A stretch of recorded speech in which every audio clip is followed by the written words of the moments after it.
was like, I'm about to drop out. Like, I'm like literally done because I don't like the school. I'm only doing it for my parents. I don't like my major and I don't like my friends. Hey guys, this is back in your 20s right now. We're here with Michelle Carrillo and also with Gerson. Harrison, yeah. And our special guest right here today is Michelle Carrillo.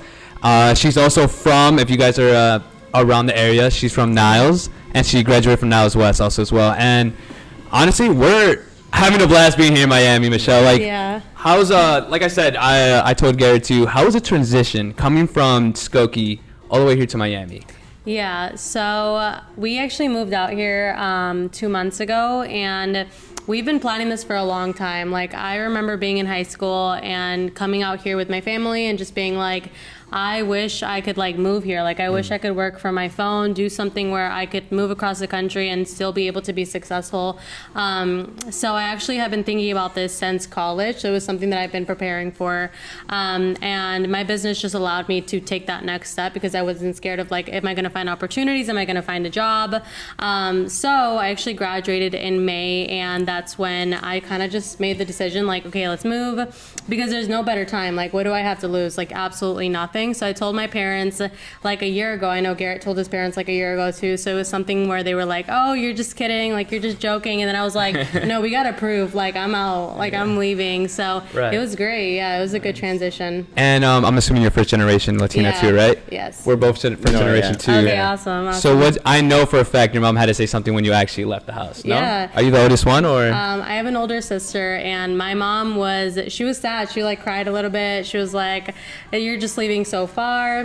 But I was like, girl, you came from Mexico. Like, you know, I'm not leaving that far compared to you moving across the country. So I think just her knowing where she came from and like where my parents came from, both of them together, she was like, okay, like, I understand, you know, you have to go find yourself. You have to get opportunities. So she was okay with it. After we kind of like talked about it, but it was definitely hard, you know, with your daughter like moving across the country and doing something that you've never seen. Because I think especially as like first generations, like, we're told to go to college and to get like a little job where you can make just enough to make it, because they don't know about the other world where you can make an abundant amount of money. And I feel like as soon as I kind of learned about that and started following in other people's footsteps of like people that have been in America for like decades and centuries, like, I can see how a lot of people make a lot of money in America because there's so many opportunities. So that's kind of why I left, and I told them that, and I told them like, I'm moving to Miami and I'm going to become a millionaire. So like, love that mindset. Just, you know, wait on that because it's going to happen. So I feel like they're, you know, waiting to see all that happen too. No, dude, like I love that, man. I love the mindset too. And it's like, we're Latinos and stuff. Go to college, get a little job, and continue. Yeah. So when you applied to college, did you want to go to college in the first place, or were you pressured? Yeah, that's a great question. So actually, I applied to college, and I literally was like on my own. Like, my parents have never gone to college. My sister went to a year of community college, and then she like stopped going to college. So I was the first in my whole family to go away to college. So going to Illinois State University was a big thing for my whole family. I'm talking my cousins and everybody, because no one had ever taken that step to like actually go away to college.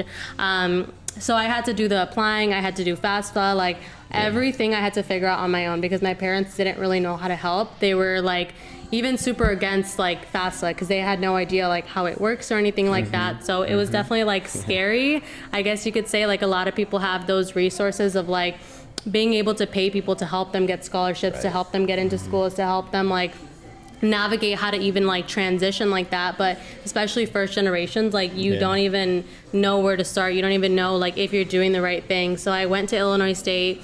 I just went as an undecided, and then I ended up doing a degree in psychology just because like that's what I was supposed to do. Like, I was supposed to go to college and get a degree, and like just it was honestly like for my parents, because that's what their American dream was. So I was like, check, now I can go figure out what my American dream is. Did you ever hit a wall where you were just like, I just can't fucking do this no more? With college? Yeah, so when I was a freshman, it was like after my first semester, I had just became a major for psychology. And I mean, when you're a freshman in college, like, you're partying every single day, you're, you know, trying to fit in with every single crowd. And I got to a point where I was like, I don't even like my major. I'm undecided. I don't like my friend group. These people only like me because I party with them. Like Okay, the outside of tuition. parties, like they don't care if I'm okay. They don't care about my mental health. They don't tell me that they see potential in me. Like they don't see anything in me except just someone to party with. And so I got to a point where I was like, I'm about to drop out. Like, I'm like literally done because I don't like the school. I'm only doing it for my parents. I don't like my major and I don't like my friends. And yeah, I mean, that was like a very hard moment for me, I would say. And like literally that winter was like in between first semester and second semester is when I heard about this opportunity. So I feel like it definitely saved me in the sense of like, I saw what my life could look like. I saw who I could grow to become. I saw my potential. And I was like, you know what, like, let me build this through college. And by the time I graduate, like, I'm going to be able to do this full time. And I think it was so awesome because like, I don't know. I mean, I did it all through college and I'm doing this full time now. And it was hard because when you're in college, like a lot of people just want to see like the sorority version of a girl or the version of you that fits in with everybody else. And after I joined this business, I started to do personal development. I started to figure out who I wanted to be. And I started to realize that I was no longer living for the temporary and I was no longer living for like being a part of the sorority life and the frat life. Yeah, because that was all like ego based and like validation. So I feel like that's kind of what brought me back to a point of like I want to be able to be successful in just my life and I just kind of stopped caring about other people's opinions. No, that's awesome. It's just like Gerson just went to ISU too, and you left the semester. You said you weren't going to go back, right? No, yeah, exactly the same reason. You like the beginning. It's like all partying and stuff like that. I guess it was fun for the experience the first year that I got to go. But like it's not what I want. Like how you grew. Like you wanted to keep on growing. And so that's what I want to do. And I know that college is not going to get me there. Yeah, no, so. And I mean Garrett dropped out after 2 years and like he's extremely successful. His business has done over 6 figures in like the last like in his first 3 years of starting it, honestly, in 2022. But I mean, you don't need to be going to college to be successful. You just need to know what you want to do and like actually go for it. It's not the grades you make, it's the hands you shake. Yeah, exactly. Yeah, it's all about the mentality, you know. No, Michelle, no, that's actually a crazy story. And I know your parents come from Mexico. What did your parents do? You know. So my mom actually cleans houses, and that's what all my aunts do. The ones that don't do that don't work. They're just like stay-at-home moms. And then my uncles are all like construction workers. My dad's a plumber, so he has a plumbing business. So I guess you could say they're entrepreneurs in their own way and like the way that they found their way through America. So that's what like my parents do, my aunts, my uncles, all that stuff. Oh my God, it's nice. And you just wanted something different, right? Like yeah. So number one, I feel like I learned from them like hard work. I saw them struggle and I saw them build something successful because when my family came to America, obviously I wasn't born yet, but when I was born into like a very low income neighborhood. And by the time I was in, you could say like first, second grade, my parents actually moved over to Skokie, which was a much like safer, nicer area, you could say. And I feel like we went from like literally not having money, and I remember being in like 7th, 8th grade and not being able to wear certain clothes, not being able to like, I didn't even know like what music was going on, like what the trends were, because everyone, my parents listen to Spanish music 24/7. So like all the kids, I just didn't fit in with them. But like as we transitioned into like high school, my dad's business started taking off. My mom's business was doing really well. So I kind of was able to see how they took a situation where they couldn't come into America and have the best job and have the best opportunities. And they still took us from low income to, you know, middle class families. So I'm like, if they could do that, like with what I have and the opportunities that I was already given and like being able to be born in America, like I could either take one route and like keep fucking around with my life, or I could actually work on my potential and like go do something big with my life. Because especially for like, you know, parents to come from a whole different country, it's like they have to have vision, they have to have like passion in what they do because they literally just moved across the country. And so I feel like that about goals. And I mean, necessarily you can't see them because they're not physical, but like you can move mentally to a different place in your life. You can, you know, decide that you're going to make a lot of money, decide that you're going to stop being like toxic, decide that you're going to stop settling for a low level life where you're not even satisfied, and like actually go make something of yourself. So I think their story of just like leaving the country and being able to build something when they had nothing is kind of what inspires me to like go build something big. No, right. And what are you doing right now with your product? I know you have some hair product going out right now. Yeah. So I actually am partnered with Monate Global. It's a network marketing company. And I partnered with them 3 years ago. We're going to actually make 4 years in December. So I started when I was 18, and I'm actually 22 now, turning 23 in December. So I've been here for a few years, and essentially what I do is the first part of it is network marketing, networking. So I'm like networking with people, whether that is to sell them product, whether that is to get them to join the business. I think a lot of it is like mentorship. So with the people that I mentor, I help them get better at sales. But to get better at sales and to build a business online, like you have to be able to, number one, like fix your mindset, fix your perspective. So what my job is as a network marketing coach is I teach these girls, majority of my team is women. I teach them how to come from like a place of like, they don't know what they want to do with their life. And I show them how to create a path where they can, do that, and where they can create their dream life just by fixing their mindset and having like a really good game plan. So, and it's like, how many girls are in there? Like, yeah. So a part of the whole company, or do you mean on my team? On your team. Yeah, so on my team, in terms of products and people, I want to say that maybe there's like 400 to 500 right now. So that's like customers, and then there's also like the business partners to it. So when you said hair products, I was trying to get some Jerry curls or something, but no, that's sweet. And you've been doing this for how long though? You said 3.5 years. 3.5 years. Yeah, so it's gonna be 4 years in December. Well, congrats. Thank you. Yeah, I took an opportunity. Like I was saying earlier, I said yes while I was on a road trip, and I built my business in a dorm room, and then I built my business in a sorority house, and then I built my business in 2 college apartments. And like you said earlier, Bloomington is a very big like party state. It's a party town. And I just felt like I was like capped there. Like I knew I can't keep living here after I graduate, because my business is not going to go anywhere, because the level of people in this town that just like don't want to grow, don't want to actually build something big is like insane. So that's a big reason that we even moved to Miami, is not necessarily for the party life, but I would say is because there's so many successful people here where we're little fish in a big pond, and like our job is literally to level up, or else we're gonna get left behind. So like you don't get distracted here, like in Miami with all the parties and stuff. We know Steve will do it here. We're trying to find him. But party with him. So what do you do for fun though, like to enjoy yourself? I know I see your Instagram sometimes, and you're just in fitness and stuff, and that's actually cool. We like to work out to ourselves. Okay. Yeah, so I am actually doing 75 hard right now. So essentially, do you guys know who Andy Frisella is? It doesn't ring a bell to me. Okay, so Andy Frisella, he's on podcast, and his podcast is called, it's not Andy Frisella, it's called Hard AF. So it's about entrepreneurship, and he has this program. It's more of a mindset program, but there's fitness involved. But essentially what it is you read 10 pages a day of personal development book. You go on 2 workouts every single day that they have to be 45 minutes. So one of them has to be outside, and then you drink a gallon of water a day.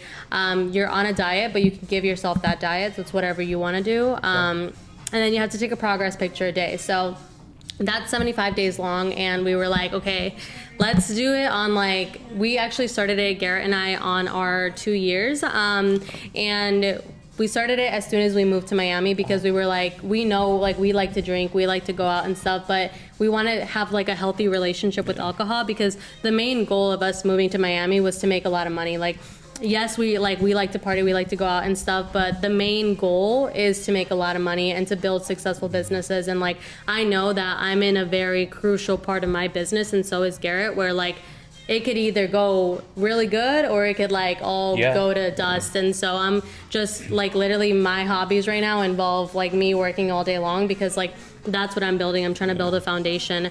So I guess you could say like the working out part of it could be a hobby, because since you have to work out twice a day, I'm like, I don't have anything else to do. No, I have to 2 workouts. You also said you had like 400 people, right, in your network. Do anyone, like, you're the head, right, I'm assuming? Yeah.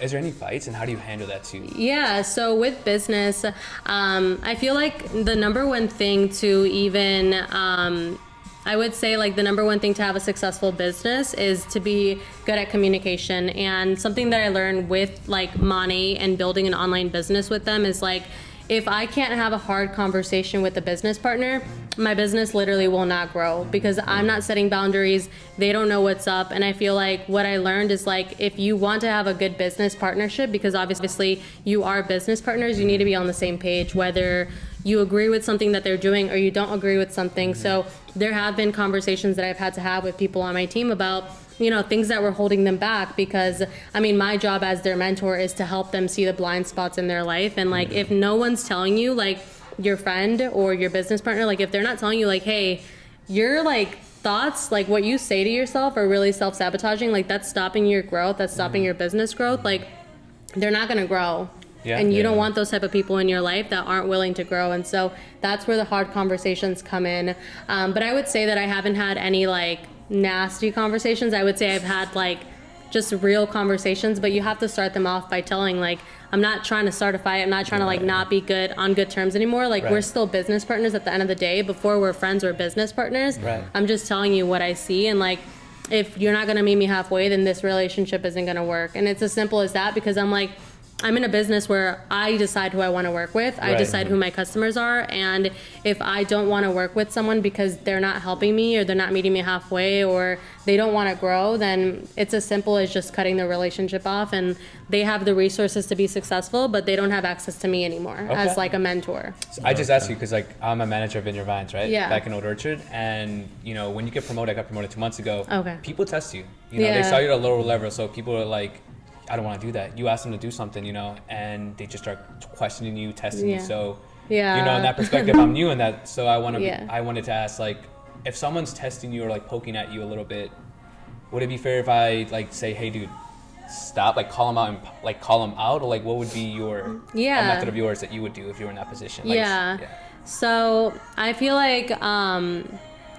the first time that someone does something that's like kind of out of the boundaries, like saying something about maybe privately to them, like, hey, like that's totally fine, but like for the future, like, you know, that would not work. And like, if they keep doing it, like I would say something publicly. Like I haven't had anything really like lately, because I feel like in May, actually, I set really hard boundaries with my team, because I feel like I was creating a team where like it was okay to slack off. It was okay to just give me excuses. It was okay to like show up on the calls like literally like not prepared. I'm like, girl, I don't want to see like, I just don't want to see you flossing your teeth on my call. You know what I mean? And so it was just a conversation. Right. Not trying to call anybody out. But yeah, I mean, we're gonna edit it out. No, I mean, I don't care. But it's as simple as a conversation. Like, you know, I had a person on my team, which we're on good terms. We talked about it. But we did have a conversation privately, and then we had a conversation like on the call where I just told my girls like, hey, you guys, like make sure number one that you're on time, because it's disrespectful and you have the whole team waiting on you when you're 15 minutes late. Like if you're gonna be 15 minutes late, don't show up, because you're like for what? And then come professional, because this is a business meeting. So make sure that you get ready before, or you know, you're good to go. So it's as simple as kind of saying it to everybody, you know, even though like it might be towards one person, so that everybody knows and the boundaries are set. Because I realized that until I was able to like actually tell someone like, hey, that's not gonna work. Like I know that maybe we're the same age, but you know, for this relationship to work out and for you to actually be successful here, like you're gonna have to level up, and that type of stuff is not gonna fly anymore. And like a lot, I feel like because of conversations like that I had in May, where I just like nipped everything that I started to see like slacking, like everything quadrupled after that, because girls weren't coming to me with their excuses. Girls were showing up on the calls, and the girls know on my team, especially, like if you're not going to raise yourself to my vibrations, I'm not going to lower my vibrations for you. So it's like you either come up to my level or you could stay at your level, but I'm not going to go down to your level. I love that. No, I love that. Okay. And then I'm assuming like the term I'm going to use is like haters. Is there anyone that you told your plan, your story, and they just like, don't do that? Like, Yeah. So not right now. I feel like when you're first starting off in entrepreneurship, like, you know, you're going to get a lot of people in your personal life that just wants to see you like stay safe, like play it safe, because your family is trying to protect you. Your family and your friends, like I've heard a lot of people say just that doesn't work. I've known people that have done that. You should just quit. Like when I started my business, the amount of people that came out of the blue, out of like literally the dust to be like, hey girl, I haven't talked to you in 5 years, but I just wanted to let you know that network marketing, like it doesn't work. Like no one actually sees success in it. And those types of people, like they're dream killers. They're literally like stealing people's dreams because they aren't open-minded and they can't see themselves being successful in that. And also it's like your family doesn't know that, like your goals, because at the end of the day, like God gave you a vision. God didn't give your mom the vision. God didn't give your friend the vision. God didn't give your like old high school friend the vision. Like you're the one that got the vision in your head. You're the one that has the blueprint to it. So I think people that are starting off in entrepreneurship or in just like getting out of their comfort zone and like trying something new, like the default of that is you're gonna get a lot of people that are gonna show their true colors, that like they actually don't want you to win. They actually want you to keep playing safe. And I feel like as soon as someone can realize like that's a real thing that people actually go through in their first few stages of doing something new, like you can handle it much better. Because as soon as I realized that like that was what's gonna happen and I just was expecting it, like when people would come at me, I set boundaries. I even told my college friends, I said, you know what, like this is my business, and I've known my business, frankly, more than I've known you as a friend. And like, if you're not going to respect my business and you're not going to respect my goals, then we're just not going to be friends. Yeah, and it's like the podcast too. Like, it came to me an idea, and I was like, shit, like, am I going to start this or not? And I saw you, and a lot of people from Evanston were like following your plan. I don't know. I don't want to call her name out, but I know her boyfriend. His name is Brian. Yeah. And I would see her page and always you, and you're like motivated women. I grew up with women, right? What do you mean by follow my plan? Like not follow plan, but like, you know, they always promoted what you were promoting. Oh, okay. Like health, like mental stuff, and like building women up, you know, specifically. Yeah. And I was like, oh wow, like okay. And growing in a household which is full of women and cousins too, it's just like, you know, like you said, the culture, mainly women just like, you know, play it safe, do this, you know, the ordinary traditional stuff, right? And then male is supposed to provide and stuff, you know, and it's a different time. We're in 2022. We want that stuff. Like So like, was your family supportive like throughout that? Yeah. So actually, so when I started this business, I told my parents that it was a like college class. Oh, so really? I told them that for the whole like second semester of my freshman year, like I was in this business class where I had to sell products because my parents are Mexican, like just like your guys. If I would have told my parents, hey, I started this online business, it's network marketing,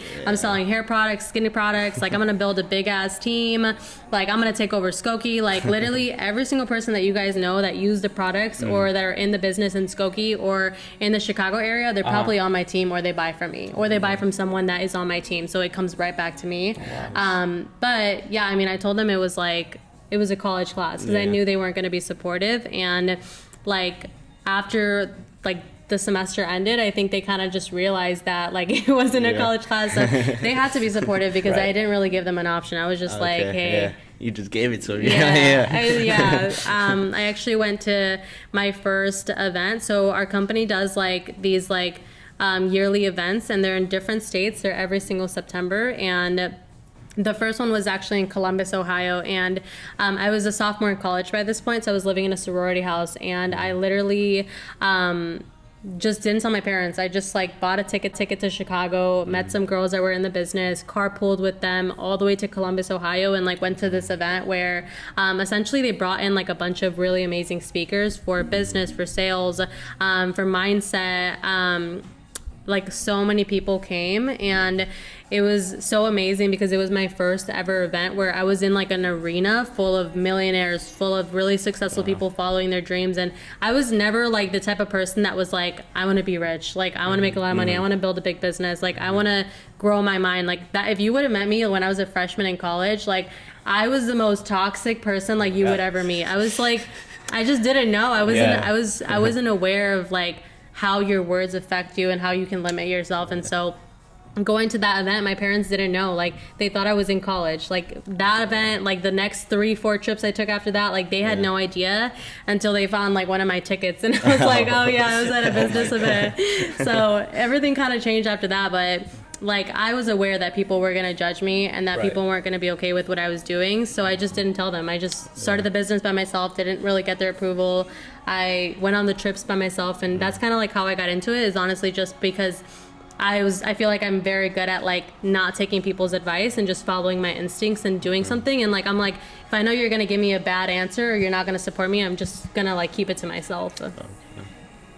Oh yeah, and you know, just speaking about toxic, like what do you mean like by toxic? Like elaborate that a little bit. Okay, like. So I was saying earlier, I was partying like every single weekend. Like I remember I went on this it was like this 1 week of like, it was like margarita Monday, tequila Tuesday, wine Wednesday, thirsty Thursday, freaky Friday. Like there's obviously Saturday, but I literally went on this like, it was like a whole week binge just because I wanted to like check it off the list. I was going through like this 3.5 year relationship breakup at the time too when I was a freshman. And I was then like figuring out like everyone I was attracting into my life was so like, they were fake. They didn't care about you. They didn't actually like, they weren't a good friend. And like, I feel like I would say I was toxic because all I talked about and thought about was me. And like, they were so like self-centered to the point where like, it wasn't actually like deep. Like it wasn't a deep conversations I would have. I wouldn't think deep about stuff. I would just think about them like, you know, from like the physical aspect of it in terms of like myself. Like I wouldn't think about my interests and goals. So that's what I would mean by toxic. I would just say like, and I asked that question because this was like when you were 18, right? Like 17, I want to say. What did you expect your 20s were going to be like? That's why I asked you. Yeah. So I feel like at 17-year-old Michelle, I did not expect it to be like this. Like I did not. If I could go back in high school and be like, you're gonna end up living in Miami, like I would be like, okay, that's not gonna happen. And if I was a freshman in college and you told me I was gonna be moving to Miami when I graduated college to keep building that business that I said yes to, just off a limb, like I would have been like, okay, like that would never happen. But I expected my 20s to just be like average. Like I feel like for majority of my life, I just expected to settle. Like I just expected to like fail. Like I feel like I like really just felt like I was like, you could say like the black sheep of the family. Like I felt like my family was not ashamed, but they just weren't proud. They just talked to me like I was gonna be the one that like failed. Like I was gonna be the one that, you know, didn't actually try in life, right? And so I feel like when I tapped into like realizing like I've been holding myself back my whole life because I keep feeling like I'm letting everybody down. Like I just started like working for myself. I started to do things for myself. So like 75 Hard, for example, it's a very just for myself, just because I want to do it, right? And so that's it's kind of what I expect the rest of my 20s to be like now that I know everything and I've been on this like journey of like learning to like grow and like learning that if you grow your mind, you're gonna grow everything else in your life. I just expect to keep growing and learn a lot of lessons and also like just be excited about everything, because I feel like now where I'm at in my life, like as a 22-year-old, I'm like I could literally create like anything that I want to create. Like if I wanted to move to like Pluto, like I could probably figure out a way to do that. Like that's the type of like mindset that I'm on now, because you just become so much happier when you realize that like you don't have to keep settling for a life that you don't like. Like realistically, in 1 year you can quantum leap, because in the matter of realistically 2 months, I went from living in Bloomington in like a college town where like nobody gave a fuck about me. I no longer fit into my friends because I was nothing like them. My mindset had changed completely. I went from that to like moving across the country with a car and my boyfriend, and both of us just like starting over and like loving it and like loving life. So I know Garrett's like, dude, he's the boy, man. Like, no, he's the boy. What made you like? Did you want to come here to Miami, or was he like, hey, Michelle, let's come to Miami? Like, how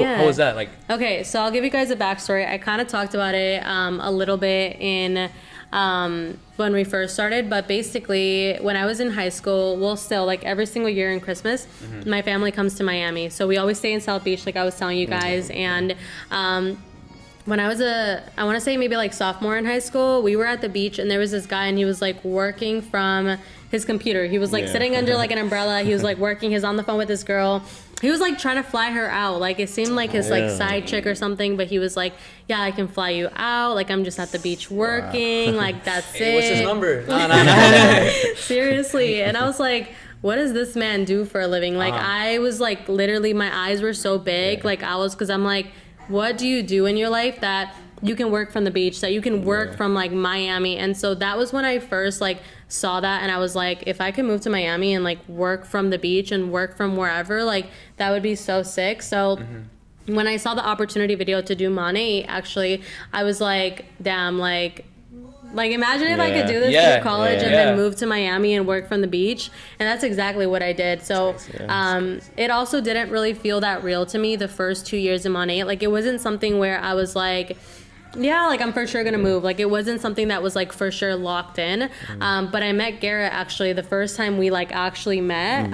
Well, not actually met, but like the first time we talked was when he texted me and he was like, hey, like you said you were gonna send me over some information on some hair products, and I was like, but that he never actually bought. But 1 year later after that, he swiped up on my Snapchat story and was like, I love your marketing skills. And I was like, I don't really talk to guys in my life that like actually like see me for like my potential and see me for my skills, instead of see me for like, oh, like, you know how guys and girls, it's very like extrinsic. So we started talking after that. That's when COVID happened. We only hung out one time, and then I took a trip to Florida. He went back home, and then COVID happened. So we ended up being like just texting for like 2 months long, which is kind of how like we got to kind of get to know each other and our goals. And then we got on the topic of like what we wanted to do. You know, we eventually started dating, and like within a few months we like really got on the topic of like, if we could move anywhere, like where would we move?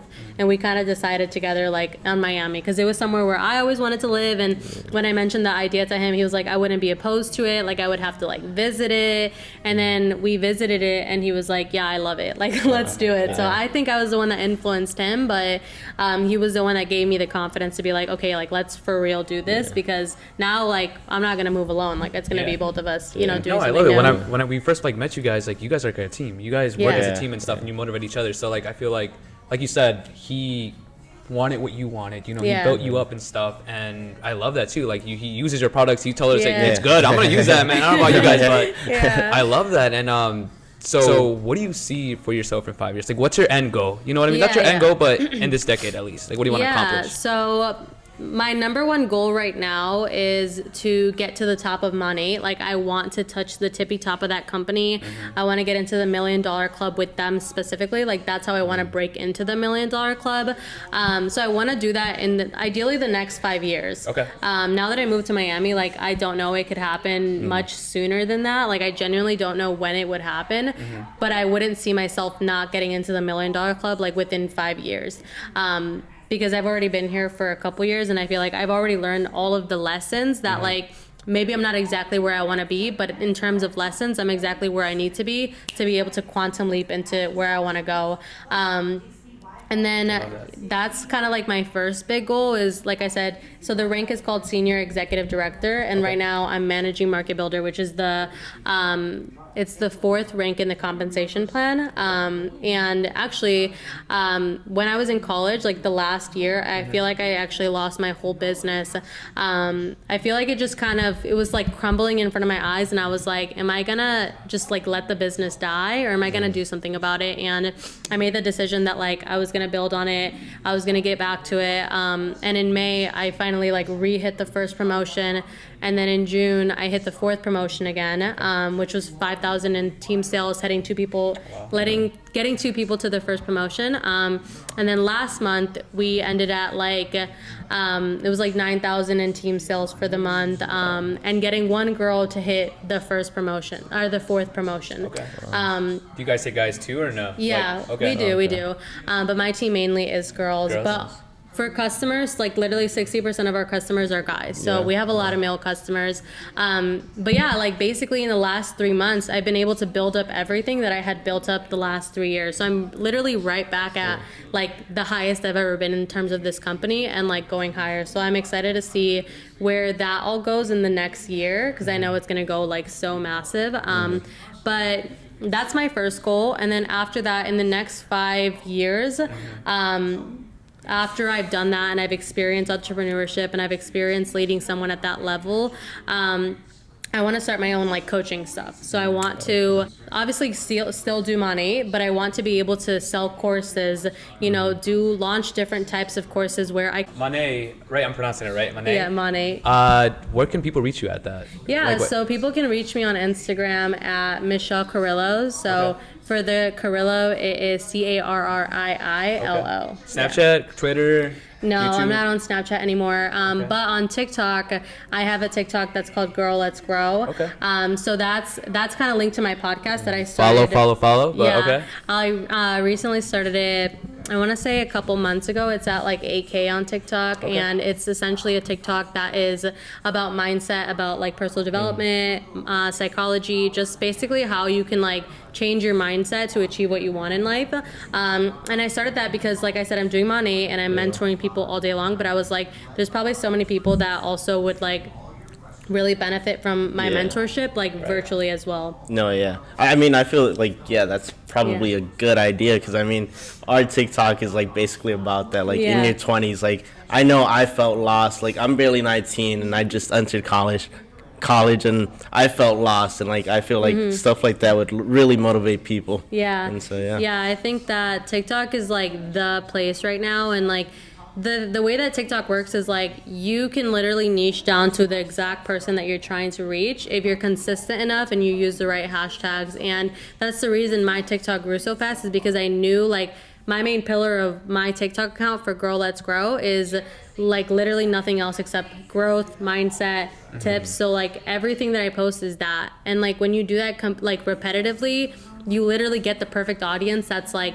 I'm interested in this and like I want to watch this because like I want to hear what you have to say. So you start to build like, instead of a following, you start to build like an actual movement of people that just genuinely want to like follow you because they want to be a part of your mission. They want to be a part of what you're wanting to spread to the world and like the message that you're wanting to spread. I think like within your 20s, you guys have a message, and when you blast that on TikTok and when you like are consistent with it, like very consistent with it, your guys' account could grow so quick to 1 million, like very, very quick. It's just a matter of like consistency and like having a clear vision for like what do you actually want that TikTok to do, what do you actually want your podcast to do, and like who is the exact person that you're wanting to like attract, And do you have a message for like those people like that want to start but are too scared to start? Yeah, I mean, I feel like with me, my message would probably just be like nothing crazy or exciting will ever happen in your comfort zone. And for you to reach the highest version of yourself, for you to reach the version of yourself that keeps you up at night, the version of yourself that, you look in the mirror and you see, but you know that nobody else can see because you're the only person that can see that version of you, that person's not going to come by missing every single opportunity, by doing all the things that like your lower version self would do rather than the things that your higher version self would do. So I feel like my thing would be just ask yourself, what would my higher self want? What decision would she make? What decision would he make? Like, what should I do from a place of my highest self? Like from a place of someone that already achieved all the things that I want to achieve. Because I know with me, like, even last month, being able to double my numbers basically from like 5 to 9, it was something scary because I was like, I haven't done this in a while. Like my whole business was like falling apart for a little bit. And I was like, well, what would my higher self do? And I was like, she would just go for it. She would just not take no for an answer, figure out a solution, figure out a way to make it happen. And that's exactly what happened. I figured out from literally the nooks and crannies of my business, like, what does this girl need to hit her first promotion? What does this girl need to hit her first promotion? What does this girl need to hit her fourth promotion? Right. Like there was a new girl that in 3 weeks was able to get 11 customers and 2 business partners simply because I know that we have systems that are so duplicatable. My job is honestly just to fill vision into them and like let them know like you can do this. So I would just say going for it. Go for it. That's what we're here in Miami, right? We just booked it. As soon as you told me, dude, you guys can come. We booked it that same night, right, Dexter? No. We booked it right that same night. We said if we don't do it, someone else will. Yeah. So thank you, Michelle. Awesome. No, thank you, Michelle. A lot. Like we appreciate you for having us and stuff. And guys, follow her at where again? Yeah. So my Instagram is Michelle Carrillo, and you can also probably put it in the show notes, but it is Michelle Carrillo with 2 I's and 1 L and then an O at the end. All right, you heard that, guys. All right. Thank you guys for having me on. Thank you. So Yeah, fun. thank you, Michelle.